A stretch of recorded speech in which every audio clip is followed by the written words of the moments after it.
SmarterMarkets is back at the FT's Commodities Summit in Lausanne. We're honored to be joined by Mark Kristoff, CEO of Traxys. Thanks for joining us, Mark. Happy to be here. Well, we're at the end of day two, Tuesday, which is always the big day at the FT Commodities Conference. I'm curious, what have you been hearing? What topics? What do you find most interesting today? Well, I think the common theme is the reverse globalization trend, the trade wars, the geopolitical uncertainty is still really dominating most of the discussions. It's clearly creating confusion in the marketplace. But we view that as opportunities to solve problems for our suppliers and our customers, and that thematic seems pretty clear. I think another theme is that the commodity trading businesses have done pretty well in terms of profitability over the last couple of years. That money is being reinvested in expansion of the businesses, asset purchases to support the flows and the continuity. The banks are here looking for new business from the right counterparties. So we're seeing a strong support of liquidity for the market, which is critical. But in general, I think it's reasonably upbeat with the overlay of kind of geopolitical uncertainty. Right. No one asked you about that first theme, the kind of the reverse globalization. How is that affecting Traxys, or what challenges and opportunities does it create? Yeah, listen, as I said, I've been in the business for 42 years. When I started, our business was exporting from China, who was the raw material supplier to the world. You also had the disgorgement of the strategic stockpiles in the Soviet Union and the United States and some of the Western nations. So there was surplus material. Product prices were kept low for a long period of time. You didn't have new CapEx coming in as a backdrop. You had China Inc. expanding steel production from 30 million tons in the mid 80s to 1 billion tons today. So you had a massive shift. For the first 35 years of my business career, it was a globalization trend. Supply was ubiquitous. Supply chain got very efficient. Our job was to get product next to our customers for just-in-time delivery. And they outsourced purchasing capabilities to us and the industry at large. Obviously, COVID happened. Big wake-up call for supply chain and how interlinked it is. And then you had the backdrop that started under Trump 1.0, where trade tensions accelerated, and you saw some real disruptions and dislocations in supply chain. We're seeing that now. I think that affords companies that are thoughtful in bringing supply solutions to their customers to develop kind of regional supply capabilities, solutions, trade block friendly solutions that kind of address the very heavy duty regime that we're seeing for certain products and certain traditional flows.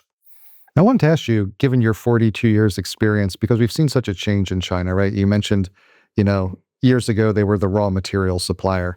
Now we're seeing China increasingly dominant kind of across the battery supply chain, from the critical metals to the batteries and the electric vehicles themselves. How are you thinking about that change, and how, non-China companies need to be engaging with China now as opposed to 20, 30 years ago? Yeah, the Chinese have done a very effective job of controlling and taking dominant positions in products. We saw this in tungsten in the late 80s and 90s, where they really built a capacity that put Western productions underwater. They then did move to rare earths in the 90s. And we identified that as a trend, and that's why we bought Molycorp in 2008 from Chevron to provide a Western rare earth alternative. The Chinese very judiciously managed price, as they often do, and made Western production not competitive for a period of time. So when you have a competitive landscape of really very coordinated, thoughtful approaches to strong market positions, if not dominance, that can move profitability throughout the entire supply chain, competing with Western capital, which requires a discipline of, at a minimum, 90-day earning cycles, you have a very significant challenge to create that alternative supply capability. And when you talk with, your clients, your partners in markets, and they're looking at this environment, what do you think they need in terms of tools, in terms of products, in terms of way to navigate where we're at? I think this is underpinning price volatility and uncertainty. So when you think about products like new exchanges, like ABAX as an example, the CME is expanding their activities. I think the LME has tried, but has not been successful.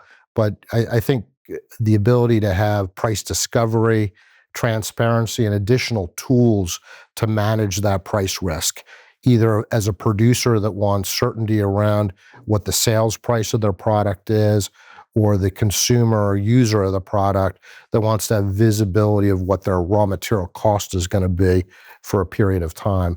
So I think this geopolitical uncertainty, the volatility in pricing, is all driving a need for more tools to manage that risk. And I wanted to ask you as well, you mentioned supply chains earlier, and how important is visibility into the supply chain now? Because we've seen, you go back a couple years, ESG was the topic of every conference, and people, okay, I need to know the carbon footprint and the conditions under which my metal was produced. And then it was, well, there's sanctions on Russia, so I don't want Russian material. Now, with tariffs going into place or potentially going into place, okay, where is it coming from? Will it be subjected to tariffs or not? How are you thinking about that sort of supply chain management seems much more complicated in recent years? It is. It's much more complicated, and that's an opportunity for companies like Traxys.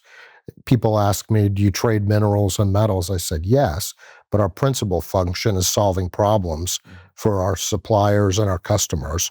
And it's causing us to shift traditional trade flows, offer alternative supplies, discover new production or processing capability that can address the needs.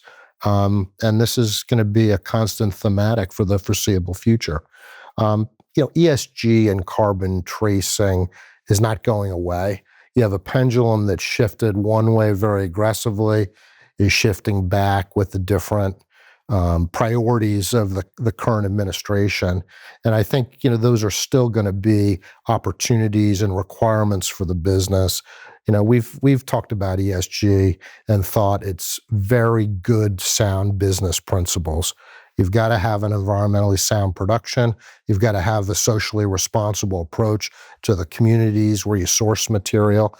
And it has to be done in an environment of strong governance and performance in a world that is increasingly transparent and is demanding a strong governance culture. Right.